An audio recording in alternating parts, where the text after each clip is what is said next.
I don't know how you've done all these years, Captain.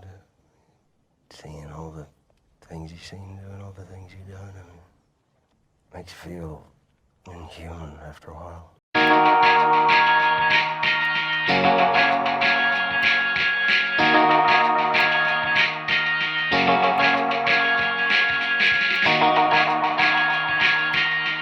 Hey, everybody, welcome back to another episode of Underrated. This is a show where we talk about films that are underrated, underappreciated, or ones that have just kind of passed under the radar and passed most people by. I am Derick McDuff, and joining me are the other members of the Undercast company, Ariel Ortiz Hello. and Alan Torres. Hey, how's it going, everybody? Today, we're going to be talking about a 2017 revisionist Western film called Hostiles, directed and written by Scott Cooper, based on an original script by Donald E. Stewart. The film stars Christian Bale, Rosamund Pike, and Wes Studi, along with a number of really great character actors. And it's set in kind of the end of the Old West, 1892, as Christian Bale, a lifelong army guy, has to escort his lifelong nemesis, played by Wes Studi, across from New Mexico to his ancestral home in Montana.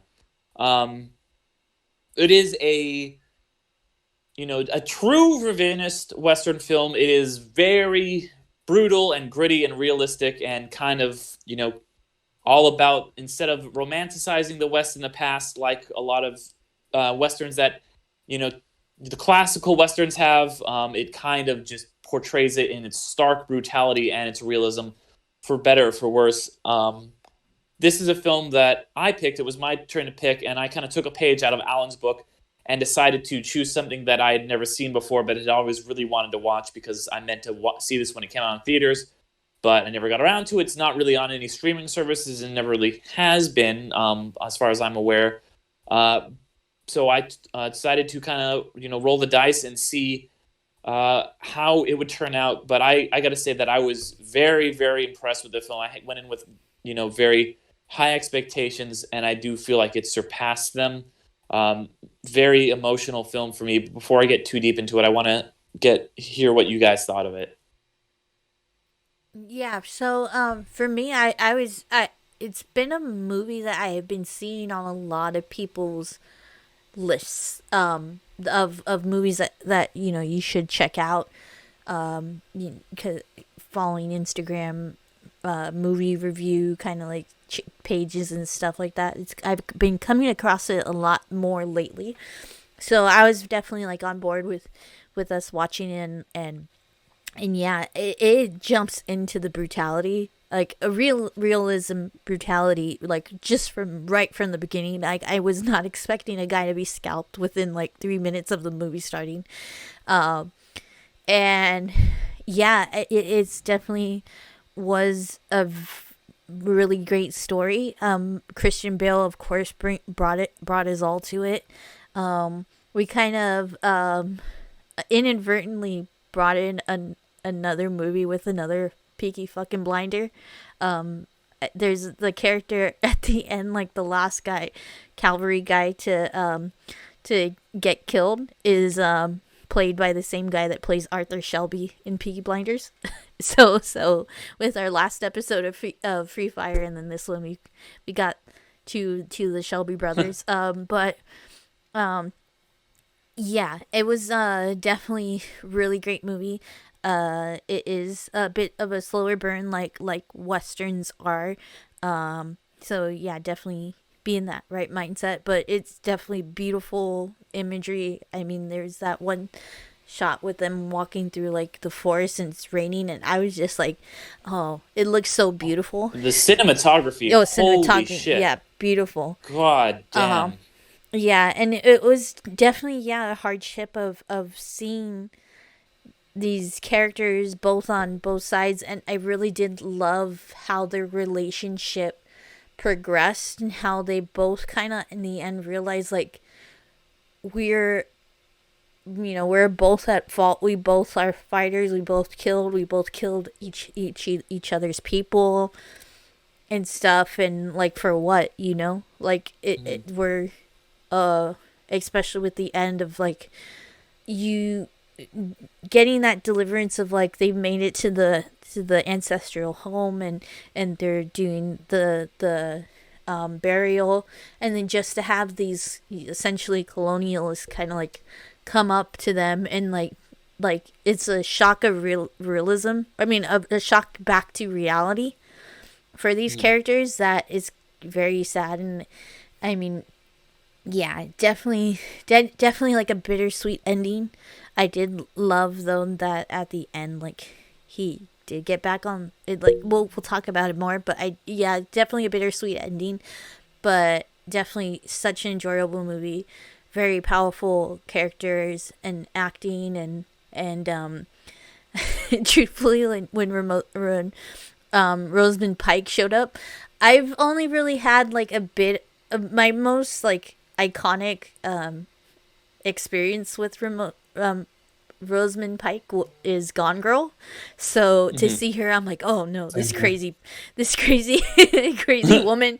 And then but dang, like that scene where she is like with her family, burying her family and stuff, and just that progression of like her going from like I'm doing this on my own, like I'm just she goes into so many different like stages of grief just within that scene, and it's so powerful. But yeah, I mean, it definitely like knocks performances out of the park, and yeah, it is very much a surprise why this didn't get as much recognition as I feel like it should have.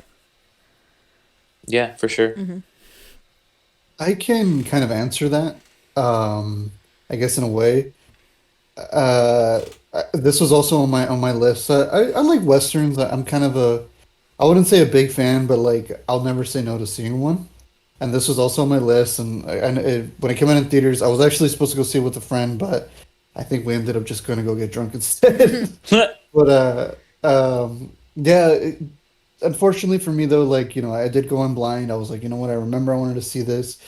For me, yes, I agree. The cinematography was amazing. The acting was top notch, of course, like you guys said. I felt though it could have been shorter. It is kind of a slog to get through.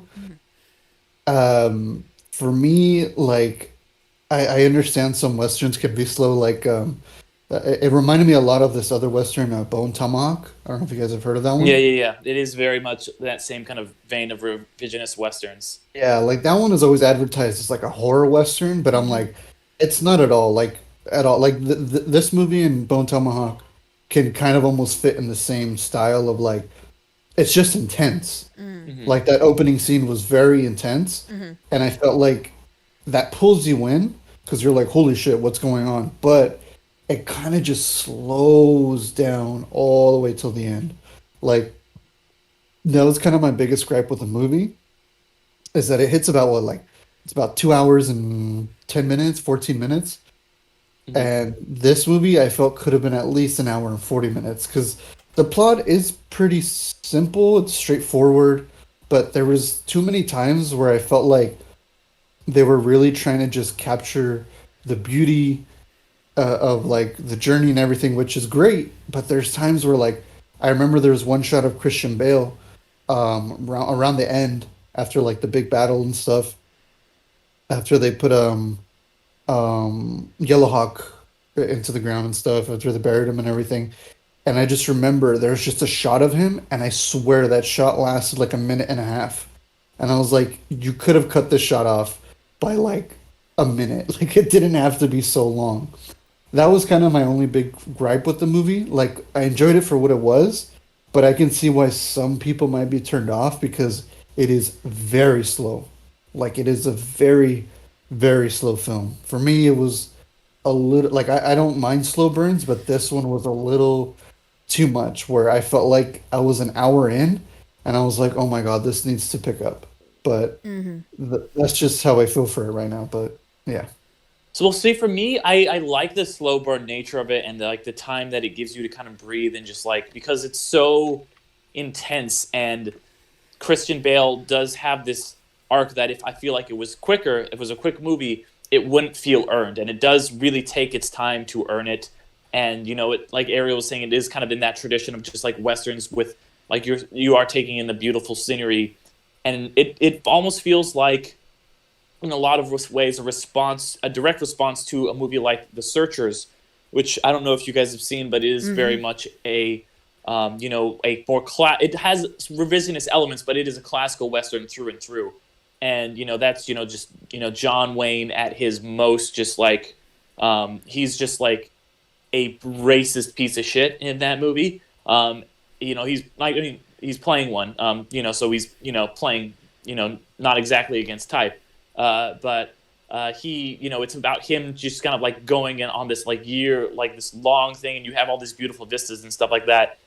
But his arc in that movie, as opposed to Christian Bale's arc in this movie, is he just kind of like learns to, he's like racist, and then nothing really changes. He doesn't have an arc. He just decides not to murder his niece in the end because she's been living with Native Americans. Like, that's his whole journey. But yeah, I absolutely love the movie. I do like the kind of length it took and everything. It worked for me. I did try to watch it a few days ago so that I was able to kind of like think on it, and like kind of, because I did go in kind of like, this is probably going to be a complex movie. It kind of falls in that same category of movies that I really enjoy but are a little hard to watch, like maybe like not as hard to watch as Grave of the Fireflies, but something similar where it's like, yeah, I'm really glad I watched this, but it's not like something like Jurassic Park where I'm just going to sit down and watch it all the time. But it was very, very impactful for me. I really, everybody, like the title says, everybody in this movie, and how you were touching on it, Ariel, everybody in this movie is, hostile. They are all just these people that have been at war with each other their entire lives, and they have just grown up on hatred. And it's not like a blind prejudice. It's like these people have done awful things to each other, like, both sides. And, from the Native American side, they've just been pushed to this horrible, like, place. And this is the only reaction they have is with brutality. And Christian Bale is like, that's all anybody understands. And when they're in this kind of world that is changing, and they're kind of forced to be less brutal and to accept people. And you have Christian Bale. He could almost be Ben Foster's character. He is just like the razor's edge at the beginning of this movie of becoming Ben Foster, who just decides not to give up those ways. And Christian Bale is like, if he could, and if he didn't lose his pension, he probably would be the same way, where he would just go and murder. In fact, he tries to get Yellowhawk West Studi to fight him to the death at the beginning, because he's like, I would rather one of us die than to go on this quest with him. And then they start going, and he won't unchain him, and the only reason he does is because he realizes, like, people are dead because I did not trust him. I did not trust Yellowhawk, and now my friends are dead. So I'm forced to trust him. You kind of incrementally, slowly see him build this respect for him. And at the end of the movie, they are just both so, they all understand each other at the beginning, but they respect each other at the end. They are like, we've both lost people, we've both killed each other's friends, and this is where we are. And them fighting the Comanche together, and then fighting the trappers, and then at the end, when they have that scene up against the white people who are like, this is our land, and Christian Bale says, here's a note that I have from the president saying, this is their land, and he kind of holds it in his hand. That's where he started. That's his only reason for going on this quest in the beginning, is this piece of paper. And then the other guy says, oh, listen, the fucking guy from Peaky Blinders is like, well, I don't care about the president, so he just kind of like drops it. And like, he's like, all right, it's not about that anymore. It's about he had a transformation, and he respects Yellowhawk's memory so much that he's like, I'm going to fight and possibly die for this. And I think what's also really important to note is, because I talked about how this film is just a kind of rejection of the traditionalist Western, which when I watch Westerns, I'm a fan of a lot of films that could be, kind of called anti-Western or traditionalist Western. I like a lot of those movies. I don't really like a lot of traditional westerns, other than maybe Shane is the only one that I really like. But in those movies, you have the Native Americans as the bad guys. They're just these kind of like faceless monsters, pretty much, like movies like Stagecoach, just coming after you. And or even when they're trying, even when the traditional westerns are kind of painting Native Americans in less of like giving them more depth, they're still do not come off that well. And then the kind of hero goes off and he fights them, and then he goes and the traditionalist western, hero always rides into the sunset. He always dies or leaves the valley or whatever it is, so that the world that he's bled for can kind of exist, and he doesn't get to live in civilization. That's how Shane ends, and Logan ends, and all, and the Searchers has that iconic shot of just John Wayne standing in the doorway, and he's saved everybody, but he can't come in. He's staying out there in the wilderness. And when this movie ends, when they're at the train, and you think that's how this movie's going to end too, you're like, oh man, you want him so bad to get on the train, but you think he's not gonna, because you think, okay, he's not gonna go off to Chicago with Rosamund Pike and have a life, because they never have any. They like have a moment where they're like, maybe something will happen, but nothing is ever shown, nothing ever really does. But you're like, maybe these two really hurt, broken people can like find a life in each other. And then they have the kid, the Native American kid, and they're like, we can take him and kind of build a new life out in civilization. We can leave all this behind. And he's not getting on the train. You're like, okay, this is how the movie these westerns always end. But you know what? He says, he gets on the train, wordlessly just gets on the train, and that's how the movie ends, with him being able to like be accepted by society and go back to society. And he doesn't have to be the give this noble sacrifice and go off, and he can't, it's like, no, he gets to heal. He's done some bad things. He's knows he's done some bad things, but he's able to kind of be like, you know what, there is a way back. And it's bucking that trend of the old school Western of just like riding off into the sunset. He is going to a better life. And that really took the movie from a very, very good movie to a great movie for me, was the ending, where it kind of bucked that expectation for me and, completely made it a true revisionist Western in every facet. I agree. I will say the ending, I was kind of like, because the movie's very heavy and it's very emotional, and you kind of do want to see like a light at the end of the tunnel. And when she's like leaving, and you could tell she's just like, oh man, it'd be nice if like you can be with me, not like romantically, but like, hey, we can kind of deal with our bullshit together, kind of deal with what we've gone through. But like when he hopped onto the back of the train, I was like, you deserve it, man. I get it. Like it's understandable. We're all human. Yeah, we've done a lot of bad things. We've made mistakes. But at least for me, I was just like, yeah, it's a slough to go through. But I was very happy that at least it ended with like a nice ending, where, you know what, he does deserve better. She deserves better.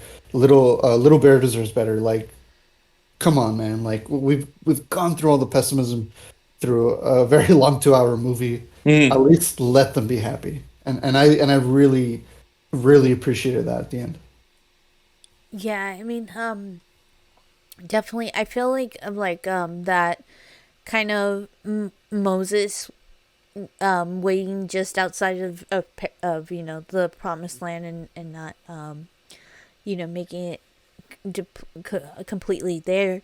I kind of got that feeling from Yellow Hawk's kind of like his death. They even kind of had that shot where he's like looking out on his homeland, and then he like passes away literally, essentially that morning, or like right after that. So I think that in that sense, like, we kind of get that classic Western. But I was definitely delighted that Christian Bale's character ended up going with on the train, and yeah, I mean, definitely, I just want to like, yeah, that whole relationship between him and Rosamund Pike, it was such a beautiful interaction. It not, it didn't have the romanticness of a relationship, rightfully so, but she's grieving essentially her whole entire family. Like I know that this probably takes the occurs over the course of maybe like a month, a couple of months, if kind of a fast travel kind of thing. But still, I did very much enjoy that they allowed her to grieve, and that their interactions together were more so on of them relying on each other. Like when Tommy dies, kills himself, and that was such a powerful moment of that loss and stuff like that, and her just essentially like just holding him, just saying like, I'm here, I'm still here, kind of thing. And that was such a powerful moment for both of them, that they had that moment. They had essentially that made that connection of like, we still have each other, kind of thing.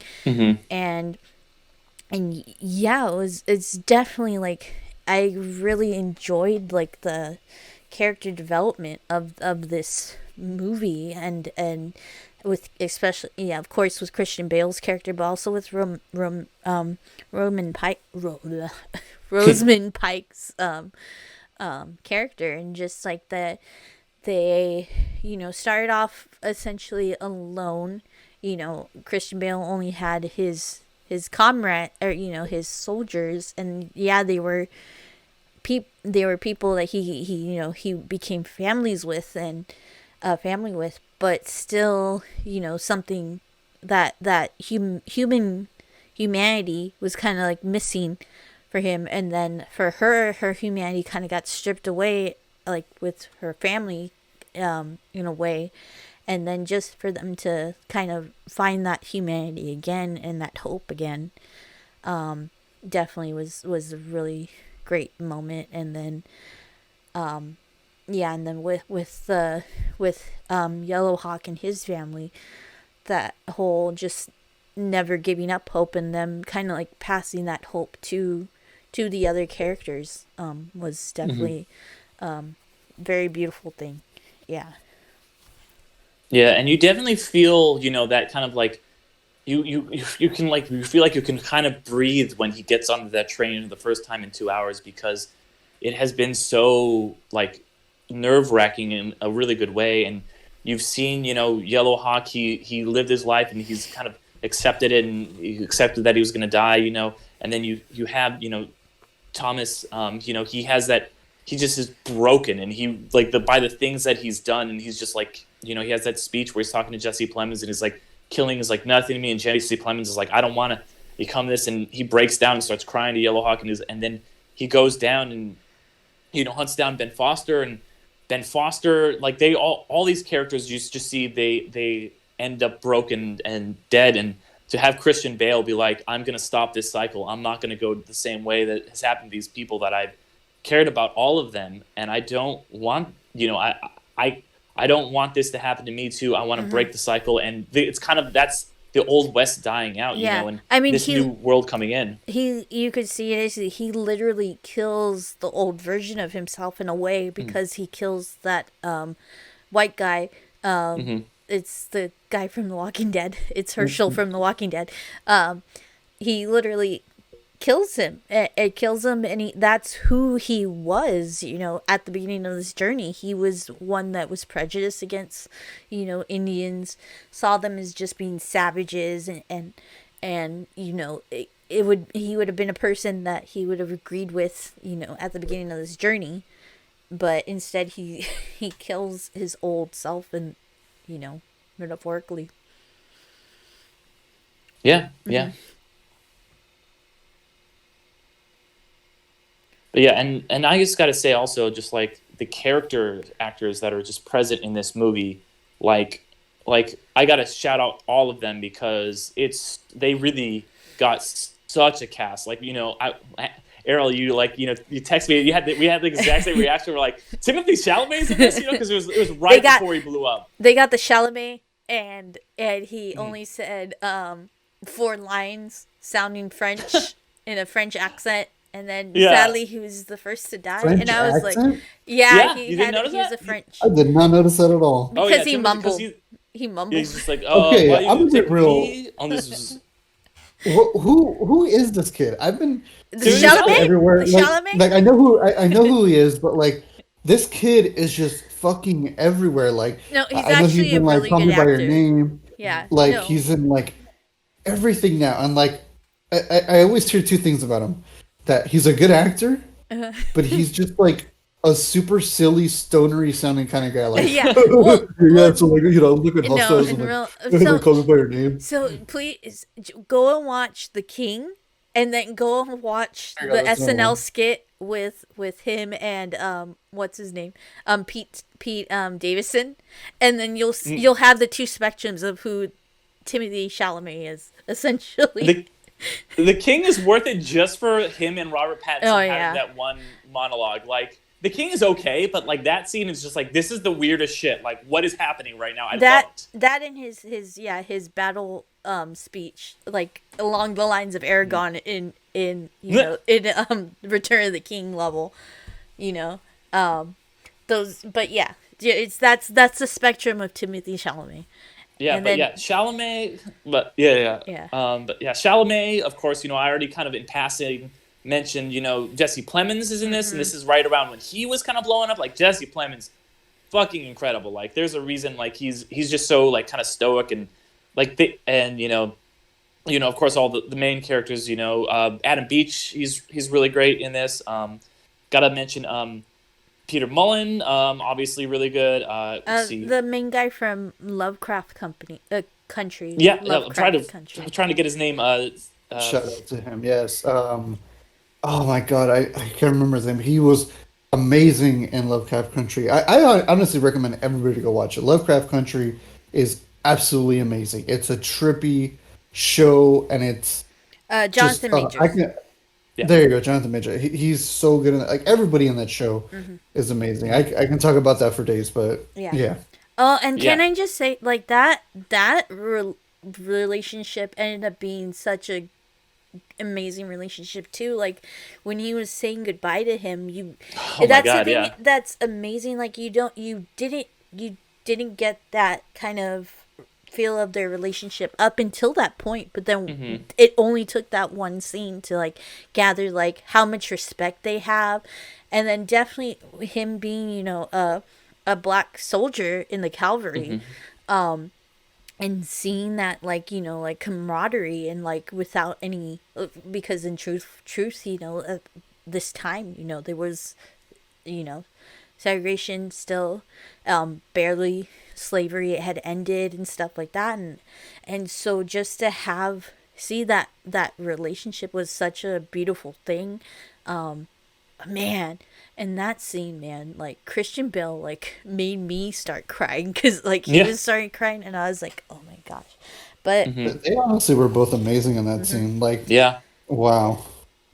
And then, all of that. And then, of course, like, I got to shout out, my boy Ben Foster, who I think is just, he's one of the greatest actors of this generation. He's always just brings underrated something. though too. Yeah, he really is. Like, he's like maybe I think one of the most underrated actors ever. Like, he's just so like versatile and unique, and just brings this energy that just is like, it's like almost, it's revolution. It's like Brando back in the day, just the way he just does all these things that, you're just like, wow, and the scenes that he has with Christian Bale are just heart-wrenching, and you just like the two of them playing off each other. And that's why, like, this movie, if you had a different cast, it would still be good, but like the cast elevates it so much where it's like you're able to have like a one scene between two of these characters, and just it feels like they've known each other forever, because this cast is just that incredible. And this is such a really great script, directed amazing, cinematography amazing,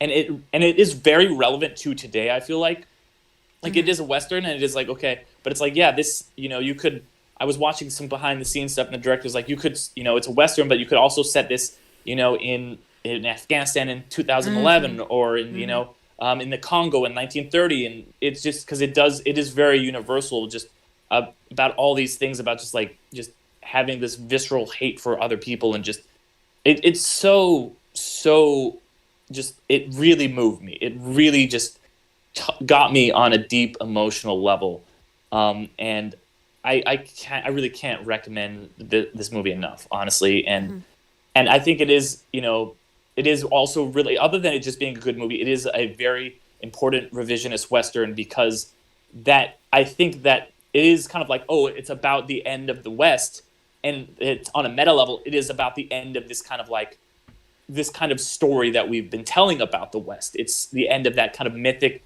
Western, this like, iconic hero who just rides off into the sunset and shoots a bunch of like Indians or robbers or whatever, but instead, it's like, here's a gritty, realistic picture of the West. It's kind of a death of this uniquely American mythology that we have, just kind of like the old West, and how we just came in, we conquered it, and yeah, it was great, and it's kind of like, no, this is like, you can really trace back a lot of the revisionist Westerns starting in like the late 60s, and then kind of just grew in more and more up until today. And this feels, we've really arrived at like a place where we feel like we can be honest about our own history, in a really cool way that would not have existed. And it's because of movies like The Wild Bunch and Butch Cassidy and Sundance Kid and Unforgiven that this movie has really built upon. And those are all Westerns that I like a lot more than your traditional Westerns. And yeah, this really, I was a little, and when it started, I think it's interesting that it starts with that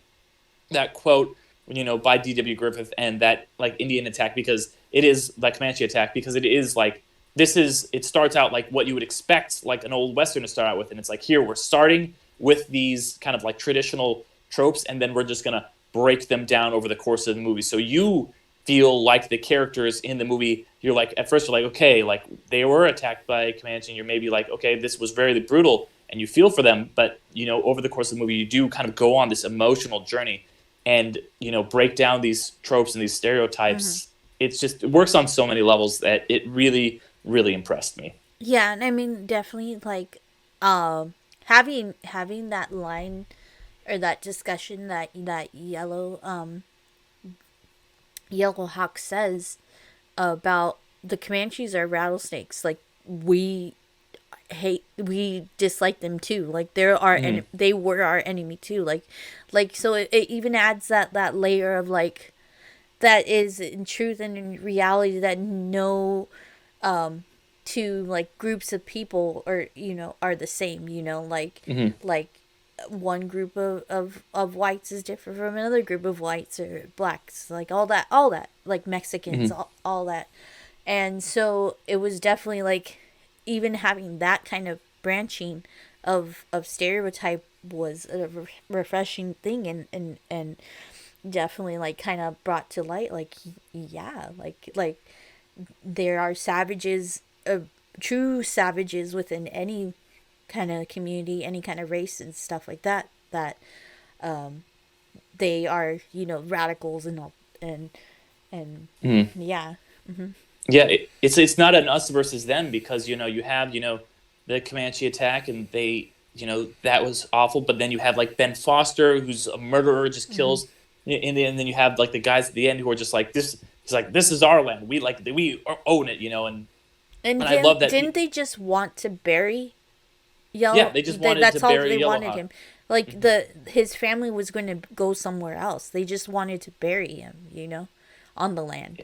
Yeah. And it's just, really powerful. And I also gotta like say that like, it's Rosamund Pike, it's really, because the West was full of like, badass women too. And to have her, like, I love that scene where he's like, you're not gonna shoot this, and he just bam, shoots him. Like, she's gone through this grief and everything. And at the beginning of the movie, she's just, scared and just like has been through the like hell, and at the end of the movie she just like takes her power back and shoots this guy, and it leads to the end fight scene.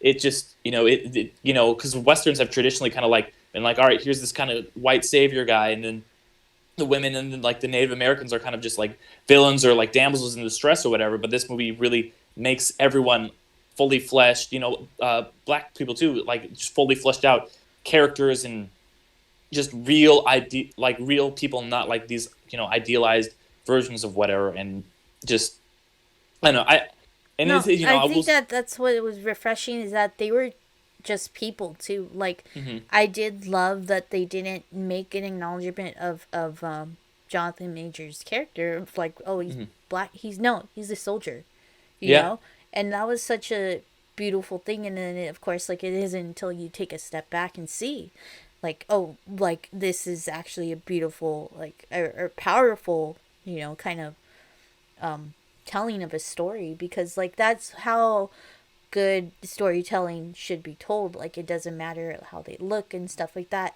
It's, you know, it's the actor, it's the person that you should see first. And yeah, it's definitely like just subtly doing that is was a great pretty like a amazing thing to me too. Hmm. But yeah, and I do get, I think, why this movie, because it didn't do great at the box office, it just about broke even. So with marketing stuff, is probably like took a hit. It wasn't because it started with a limited release and then it got a little bit of a wider release. But I can see why it did have a big drop off the boxes. So because this isn't a movie where it's like, yeah, you get together, a bunch of your friends and have a fun night at the movies. This is much more of a like solemn, depressing, just kind of like, although it does end with my favorite kind of ending, the bittersweet ending, where it does kind of end with that glint of hope and just like we've been through a lot. And so I can see why people wouldn't just rush out to go see this.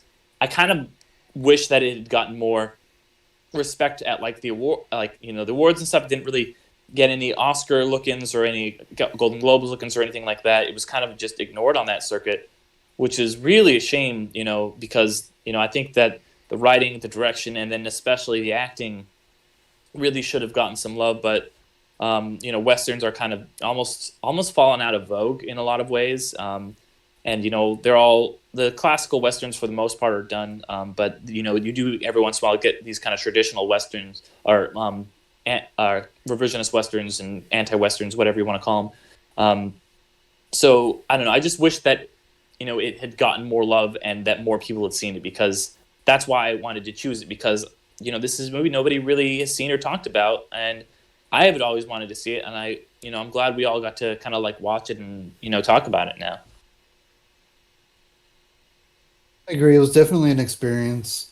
Um, like I said, I can see why. Even with like you were saying, how it should have been in like the award circuit. I don't think it should have. I feel like the directing, the acting, the cinematography were all on point. I felt the writing itself was pretty straightforward and simple. Like you pretty much understand the message, but I just felt like I said, I felt like sometimes when they were talking, I was just kind of like, okay, all right, like it's just it doesn't kind of hook you, but it's not to say that it's a bad film. The only thing I would say that might have made it a little bit more in the mainstream was kind of just take down the time limit, and I think that would have been a little better because, like I said, the writing is pretty straightforward, but I mean, it's not really doing anything new. I feel like, yeah, it's relatable to what's going on in the world right now, but personally, that's what I felt where I was like, you know what? I want to say I dug it and I want to say I liked it. Maybe I need to give it another rewatch, but it was just one of those where I was like,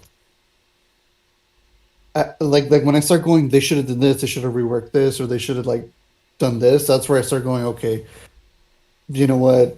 It's probably not my cup of tea because that's like I said, I think Bone Tomahawk kind of does everything this movie did similarly, but in a shorter time span and kind of got to the point a little faster. And even then, Bone Tomahawk took its time as well.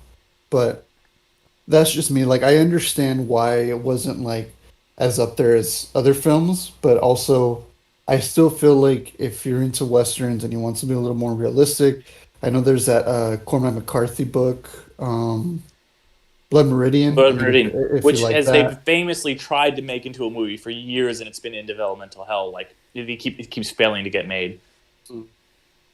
but yeah, like something like that. Like if you're into that and Bone Tomahawk, I think you'll enjoy this as well. With especially with like the ending being a little bit more, sorry, spoilers, but bittersweet, I guess. But yeah, I that's just how I feel. I feel like you can watch it, but also you have to be in a certain mindset and you have to Yeah. be prepared it's not Hateful Eight long. Don't Yeah. worry about Or that. it's not the Snyder Cut Yeah, long, which is yeah, it's about not. twice as long as this. Which I wish the Snyder Cut was longer, but Wait, you um, can't say you like thought this was too long, and then a 4-hour movie is not long enough. Snyder Cut should have been 8 hours. I wish I was at More home all day. Joker. More Joker, more Batman, more Superman, all that, but not. There's not enough endings. They needed more endings. Yeah, I need more cameos. I need more all that stuff. But yeah, no, I feel like with this was more like a very contained story. That's just my biggest gripe. It's just I was like, this is way too long. But again, it's not Hateful Eight long. But I Yeah, would say go see it for yourself. yeah, yeah. It's definitely you have to be in the feel for it. Truthfully, I had started watching it, and then I wasn't like in the right mindset, so I did take a break, and to So I had to take a break too. yeah, I feel you on that. I took a bit of a break, and then came back to it, but I think there's definitely like a turn in the middle. I think once they get to that first fort, where that's where it starts to pick up in pace, at least in or what things are doing again are being done. So at that point, it definitely picks up and gets you a bit more engaged into the story. But yeah, like what you've been saying, it is that kind of classic Western feel. Which yeah, I think in any kind of like long form movie, you kind of have to get into that mood. You're not gonna go into watching The Irishman like, oh, because let me just pop something on. Yeah, so yeah. so yeah, yeah. So that Yeah, because that's my what I would recommend. But I think that's what people want a Western. They're gonna get a Western with this. yeah. Because I kind of I was watching, I don't remember what, but something like a lot more upbeat. And then I was watching some show like Adventure Time or something. And then I switched over to this and I was like, oh man, it was like whiplash. And I was like, I needed to reacclimate myself. It was like when you jump into a cold pool and you're just like, okay, let me just stay in this for a little bit and I'll get used to it, because it was just such an abrupt switch. But yeah, so definitely go into the movie in the right state of mind, go and be expecting a kind of somber, longer, kind of in-depth thing that's going to make you really feel, But I also wanted to kind of ask you guys, because a big part of the reason I chose this movie is, even though I hadn't seen it, is because I really wanted us to talk about a Western, because we haven't talked about any Westerns on the show. And I was trying to think of a movie that I like that's a Western that I think is really underrated, but a lot of the Westerns that I do like are considered classics, and are really beloved. So that's why I kind of went and sought out this one. Yeah. Alan, you said you are a big fan of Westerns. Do you have any favorites that you want to mention, or ones that you think are underrated? Both of you guys. You actually kind of read my mind. I was just about to ask you guys a question as well. Yeah, I dig westerns. I'm not saying I'm oh, fucking I've seen every John Wayne movie or anything like that, but one that I feel is underrated, and this may actually pop up in the future for the listeners out there. This is actually my favorite Western, and also I believe it's underrated, and it's in an underrated sequel as well. You guys are gonna laugh at me. Back to the Future I knew it! Part 3. No, I fucking love that movie so much. I knew, I was thinking about Alan's gonna love Back to the Future 3. Yeah, Love I it. knew it. If anything, that movie got me to watch westerns because it was just it's so great, man. I love time travel and it with a western vibe on it. Oh, come on. It's just Yeah. what else can I say? It takes the first movie and removes the sci-fi, the sci-fi kind of trappings and tropes, and replaces them with Western tropes. It's the exact plot of the first movie, but a Western. Yeah. Yeah, I love it. Yeah. Yeah. Which is interesting. It's really interesting. Yeah, I liked it a lot. Yeah. I do know I used to watch a good amount of Western movies because my mom is a big John Wayne fan. So for John Wayne, I think the Sons of Kate Heller, I think is the name of it, is a really good one. It was kind of remade into a modern movie starring Mark Wahlberg and I think Andre 3000 called Four Brothers. It's essentially that. but this is the one of the original. And so that one's a good one. Modern one, or I mean, more recent one that also has Christian Bale and Ben Foster, 3:10 to Yuma. This is a really good one. One of my that one's favorites underrated. too. I fucking love that movie.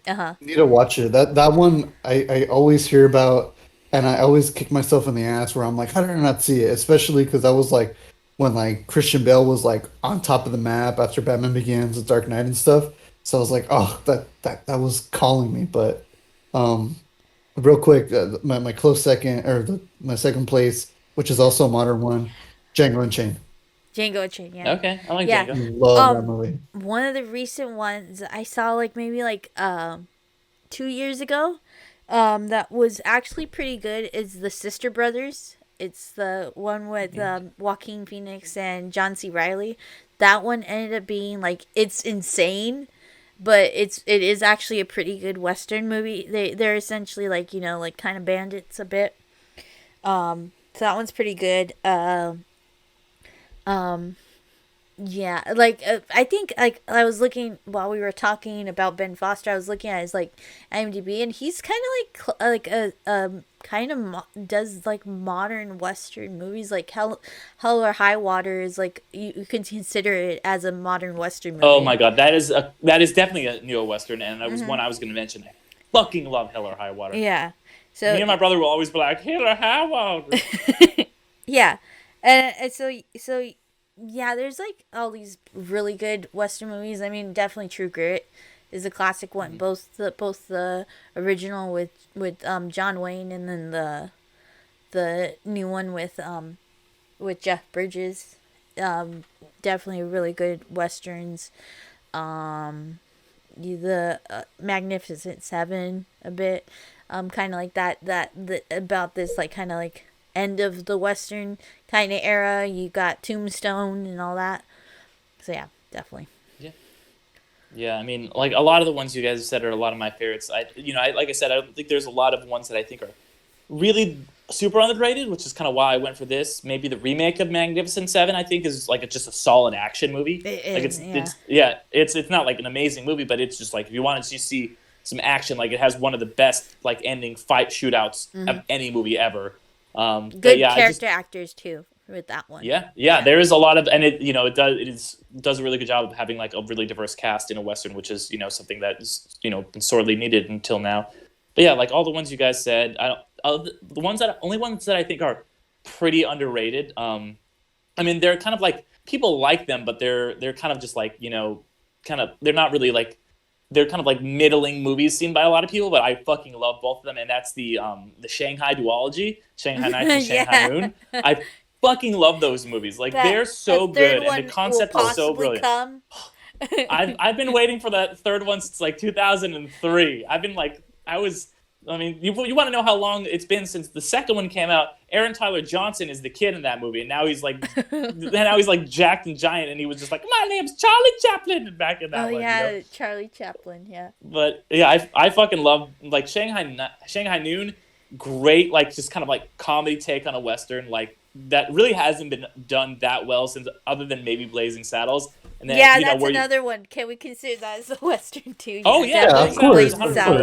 Yeah, you guys are gonna get mad at me, and probably the listeners as well. But this is a guilty pleasure one, and I actually rewatched it. I think last year because there's COVID and everything. That was like the height of it, so we were watching everything we could.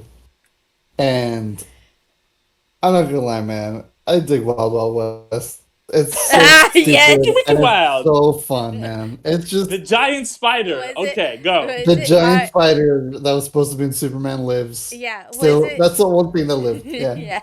Are you yellow? Right? Isn't that what he said? I have not seen that movie since the 90s. I just remember a giant spider and like a doppelganger for Ulysses S. Grant and Wicked Wild. Yeah, no, but isn't that what he tells him like when they're hanging like by his wheelchair, and then he's like tells Will Smith like, "Are you yellow?" or something like Oh, that. probably. That's what's his name, right? That's fucking Kenneth Branagh, the director of Yeah, Thor. Yeah, Kenneth Branagh. I always think of the scene where he's like, redneck. He's like, whoa, whoa, whoa, they're gonna hang him, and he's like, wait, wait, wait, red, the color of like passion, anger, blood, neck, your neck, and I was like, get the fuck, this is so bad, but you just have to laugh at it because you're like, Jesus Christ. The And music I'm not, video for Wild Wild West was a bit better than the movie for Wild Wild West. Oh, I'll man. give you that. fucking hear how old I am. So as a kid, I fucking love that movie. Burger King had Yep. toys, The Burger and they King. had Uh-huh. they Oh, had man, the that's a deep memory. sunglasses. They Oh, had the no. sunglasses. Oh, they had the and I I bought wanted the the sunglasses. sunglasses. Oh, I had man. the sunglasses, and let me fucking take you even further into the past. I bought not the CD, I bought the cassette tape soundtrack for Wild Wild West. That's how That fucking song old was I am. everywhere. It was good. It was Hell everywhere. yeah. You would walk out your door and Will Smith would be like, "Wiki Wiki Wild." You'd be like, "Oh shit." Oh my god, Oh, dude. Cisco Yeah. too, in in I don't know, like not even a full like cowboy suit. It was just like I think like he like put like kind of like spurs on silver tennis shoes or something like that. Yeah, go back and watch that that music Oh man, video. I need to watch that movie. It's been a couple decades since I've watched that movie. I Definitely, remember just get drunk and watch. and it Yeah. like with the bicycle Amonse, and then he just like he's like going super fast. Yeah, man. Yeah, that's definitely like a deep cut. I think I remember though having nightmares of like when they put those like magnet things on like Oh Yeah. yeah. and the saws is like chasing them. I remember just thinking for days. I was like, how would I survive that? What would I do? Would I jump off the cliff? Excuse me. Would I jump off? Like that movie got me so. That movie did a lot to me because Salma Hayek. I was like, oh my god, she is smoking in that movie. And then it goes from like hilarious, sexy, and then I'm like, would I survive the neck magnet thing? A giant spider, and I'm like, Jesus, this movie has so many emotions. It has it all. Well, guys, that was fun. I'm glad we got to finally talk about some westerns. But yeah, any final thoughts? I would recommend the movie. I'm guessing you guys. I know Ariel. I think we know where you're. Alan, do you recommend the movie as well? Yeah, I recommend it. I'd say give it a shot. I would say if you're like, you know what, I want to sit down and kind of watch like a more kind of realistic, like you said, kind of western, where you kind of want more grittiness and just like you said, realism. I would say do yourself a double feature. Watch Hostiles and watch Bone Tomahawk. I thought you were gonna say watch this and then watch Wild Wild West. Yeah.